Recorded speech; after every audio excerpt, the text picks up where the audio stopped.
Hello. We're doing our second maths lesson this week. And we're going to use what we did yesterday and continue to expand on that and use the same principles to help us answer questions which involve 3 digits times by 1 digit. Now we can remember our vocab from yesterday. Multiplication being continued addition, it's how many of that we're putting together, and the product being the answer to our multiplication calculation.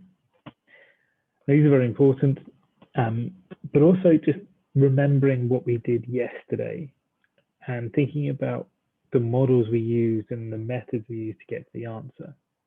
We're going to recap and go back over those in a minute, but we're also going to take it one step beyond and add another digit in our hundreds column. So let's have a look at the first model. First, we're going to try a quick starter just to test your times table knowledge. So here's a quick starter. 4 questions, just testing your times table knowledge and seeing if you can do that fourth one with the given knowledge that you've got there. Pause now and have a go.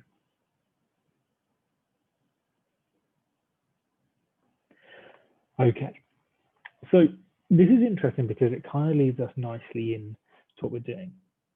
First off, we talk about what we know. We know 2 times 2 is 4 because that's using our times table knowledge. We can do 4 times 2, which is 8, but because it's 40, not 4, it has to be in the tens column, which makes it 80. And the same reason 2 times 300, we can do 2 times 3, which is 6, because in the 100 columns, it must be 300. And then we've got 342 times 2. Now you could put 2 lots of 342 together, or you could use the answers from questions 1, 2, and 3 to get your answers, because all it's done is partitioned the 342 out into 2, 40, and 300. You can just put the parts back together again to get 648. And realistically, that's one of the easiest ways to do this.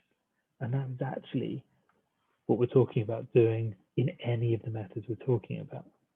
We're just using our times tables to help us get to the answer. So here we go. This is our first little look at what a multiplication with 3 digits might be. So what we're doing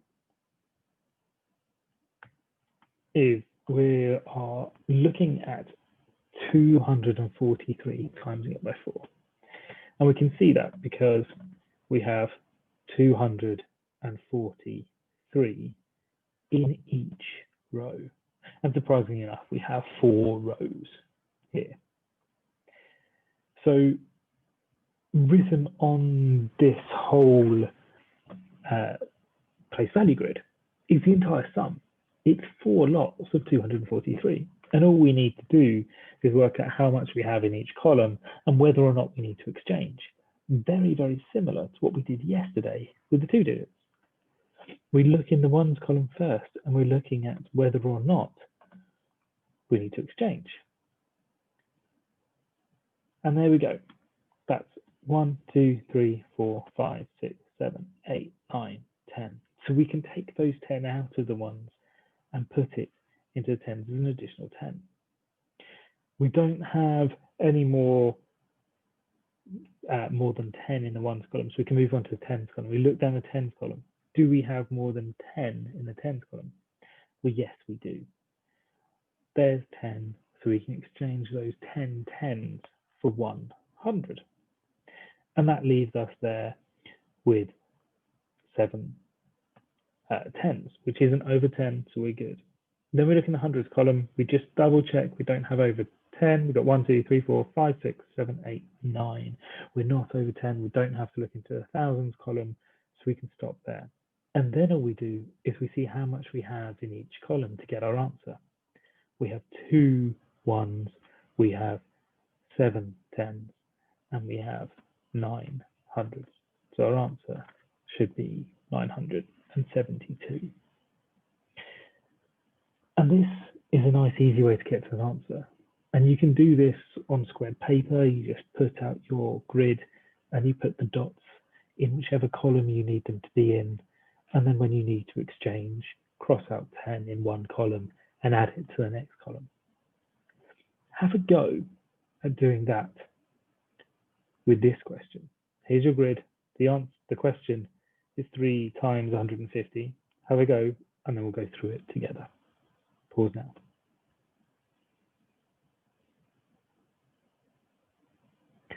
Okay, so the first thing we need to do is put our 150 into our columns. So we've got 100 and 5 tens, and we do that 3 times. There it is. Have another double check. Check what you've done. Check what we've got to so far. See if you're right. So what's our next step? What's the next bit we do? Yes, you're right. We look in each of our columns and see if we need to exchange. Now in our ones column, do we have more than 10? No, we have none. So we can leave that. So we look in our tens column. We've got 5, 10, 15 in our tens column. We can't have 50 in our tens column. So what we're going to do is we're going to take 10 of those and exchange them for 100. Then we double check our hundreds column. We've got 1, 2, 3, 4. We're good. We're not over 10. So now again, we look all the way across and we can see where our answer is. How many ones do we have? How many tens do we have? How many hundreds do we have? And our answer is 450. Now I'm sure that a lot of you could have done that without using this method. But what I wanted to do is show you how easy it is to use this method. You do it with easier numbers first, so that then you can challenge yourself with more difficult numbers as you go forward. So let's try that, shall we? Here's your first set of questions. First one, Philip is using a place value chart to help him multiply. He's got a 3-digit by a 1-digit number. First up, what's the multiplication he's doing? What's the number in each row and how many rows do we have? And then what's his answer? So remember to check your exchange. And then for question 2, I've got 6 questions for you.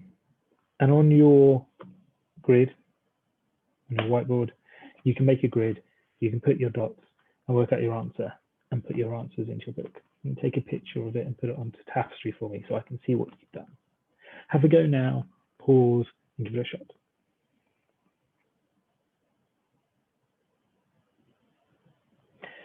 And I'm not going to leave you waiting for the answers. Here they are. So let's just check with Philip question number 1, check to see how he's done it, make sure we're along the right lines, and then we will try the others and just check that we're happy. So first off, let's go back. We've got Philip. How much is in each row? We've got 100, 2 tens, and 4 ones, which is 124. We've got that 3 times, so we're timesing it by 3. Then we can count them up. We have 1, 2, 3, 4, 5, 6, 7, 8, 9, 10, 11, 12. So I've got to take 10 of those and exchange it into my 10s. So I'm going to get an additional 10 here, but I'm also going to lose 1, 2, 3, 4, 5, 6, 7, 8, 9, 10 of those, leaving me with only 2. So my ones answer will be 2. Then I check my tens. 1, 2, 3, 4, 5, 6, 7, 70. How many hundreds? 3. So my answer is going to be 372, which is down here. The ones over this side, I hope you had a good go at and can see where you might have got things wrong. Remember to check your exchanges. And this is really easy to see. So 3 times 3 is 9, so we didn't have to exchange. But 4 times 6 is 24. So there must have been exchanges that happened there. 5 times 6 is 30. There must have been exchanges that happened there. Luckily, there's nothing in the tens, which makes it easier for us. 6 times 6, again, nothing in our tens, which makes it easier for us. 4 times 9, nothing in our tens, again is easy here. And then we've got 7 times 3, or 3 times 7, which is 21. So we've got the 1, we've had to carry over, exchange that 20 into the tens. And as long as you're doing the exchanging right, you can't really go wrong with this method. It does take time because of having to draw it out. So we probably want to think of some way, I can't imagine what that might be, in order to make it quicker and more efficient. Can anyone think what we did yesterday that might help us make it more efficient today? Well, you're probably right. We're going to use a written method. We'll just clear this. So the question we're going to do is 103 times 4. And there it is, written in a column method, 103 times by 4 down here. And just in case you're wondering, you could still represent it as a place value grid with the counters on. And it can sometimes help see what we're talking about when we go through this. Now, there's a few stages we're going through to do this, and it's the same as what we did yesterday. We are going to partition each part of the top number and times it by the bottom and work it that way. Now, you could do this in the expanded method, much like we did yesterday. But you just got to remember there's going to be 3 parts. You're going to have your 1s, your 10s, and your 100s, which is what we're going to do up here. We're first going to deal with the 1s column, which is 3 times 4. The answer to that is going to be 12. But again, remember, we're exchanging 10 of those and moving them into the 10s column. And because of that, when we write it on our column method, the compact this is, we put the 2 of the 12 into our 1s column, and we're going to carry the 1 into the next. So that's 12. We put the 2 in our 1s column, and we're exchanging it, the 1, the 10 into the 10s column. And there you can see it underneath. And again, remember, this is an interesting point in multiplication. Where we place it means that we're not timesing it, we're adding it to the answer we get in that column. Now we have to deal with the 10s column. So we're going to do nothing times by 4. Now, hopefully all of you are going, oh, I know what this is, it's 0. Because nothing times by something is still nothing. We can't get more than nothing if all we're adding to it is nothing. So nothing times by 4 is nothing. But then I have that 110 that I have to add on top of that 0, which means that it is going to become 1. Then I look in my hundreds column, and I've got 100 times by 4. Now we know we can shortcut it for ourselves. We can think about 4 times 1, which is 4. It's in the hundreds column, so must be 400. We write that into our column method, and our answer is going to come up being 412. Now this was relatively easy because the numbers involved were nice. We didn't have any 10s, and the hundreds and the units were low. This can be more difficult, and you can have more exchanges as you go through. But if you remember the principle, it actually makes it nice and straightforward and simple. So low, what would be the next idea to do? Well, let's have a go. Here it is, 246 times 4. Here's your compact method. Pause now and have a go.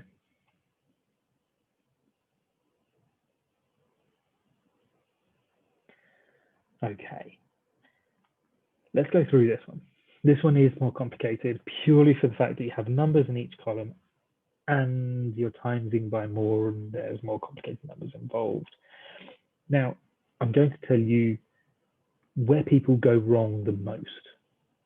And where people go wrong the most is thinking about the number they've exchanged into the column and what they do with it. Do they add it to the number, then times that number by whatever they're timesing by, or do they add it to the answer? And you add it to the answer. Don't add it to the number before you times it, because then it makes it much more complicated and wrong. So let's go through this and see what we can do. Let's split it down, make it easy for ourselves. The first one we're going to do is 4 times 6, and we have 24, and there it is, 24. You can see it. The 4 goes in our ones column, the 2 gets exchanged into the tens column because 20 is in the tens column. Then our next step is we're going to do 40, this 4 in the tens column, times by 4. Now remember, we can treat it as a 4 as long as we remember it's in the tens column, and therefore we keep the answer in the tens column. That's the important thing. Now 4 times 4 is 16, but we have to add those additional 2 that we got from the 24, the 2 we exchanged into the tens column, into that 16. So it goes from 16 to 18, and we have to write that down. And again, we can't have 18 in one column, so the 10 gets exchanged into the next column up, which in this case is our hundreds column. And you can see now why knowing your times tables is massively helpful, because actually that's the trick to why this is so efficient. It means we don't have to think too much. Our times table should come to us nice and straightforward, and then we just have to add the extra bits in. So our hundreds column, we've got 2 in our hundreds column, 2 times 4 is 8, plus the 1 that we've carried over here. Our answer must be a 9 in the hundreds column. Now we can check that. So 200 times by 4, 200, 400, 600, 800, plus the 100 we carried over is 900. So imagine it should be 9 in there, and there it is. So the trick of using our times tables works beautifully, makes our life easier. But if we were still to do it in relation to the column it's in, it still works. And that's the reason why this method is efficient. It just cuts down the amount you have to think and still gets to the right answer. So the answer is 984. Here's another one. We got 7 times 153. Here's our compact method. Pause now and have a go. See if you can find where the problem is and what we might need to do. And there's a hint. I've given you a hint in the grid that I put on the screen. See what you can do. Pause now and have a go.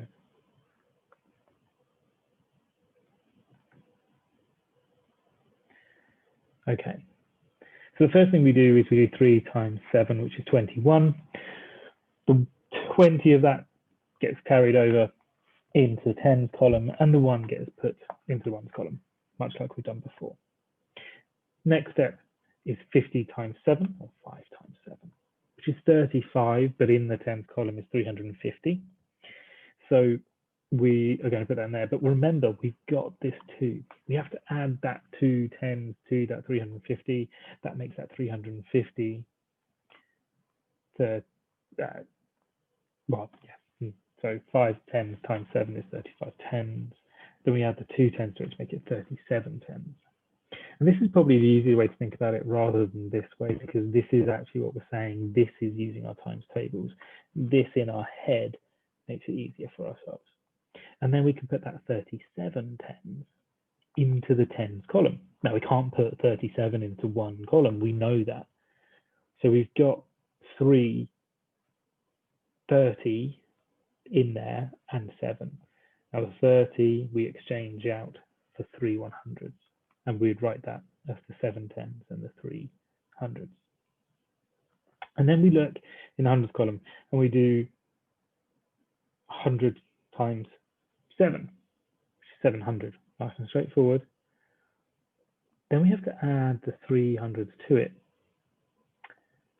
So 100 times 7 is 700. We add the 300s, make it 1000s. The problem here is if we've got 10 in one, we have to carry it into the next column, which means we actually got 1000. So we have to add the thousands column, and our answer is 1071. I hope you did okay with that. It was pushing you a little bit further, but still using exactly the same rules. Okay, so your independent work for today. Here's some multiplications. You've got 3 set out for you, and then you've got an additional 3 questions that you can set out yourself. And what I've also put here is 2 reasoning questions. You're going to have to work out what it is you're having to, what the question is before you do the calculation. And that's for both of these 2 here. And there might be multiple steps. There might be more than one than the other, or you might have to compare your answers in some cases too. Pause now and have a go, and I'll come back with the answers in a second.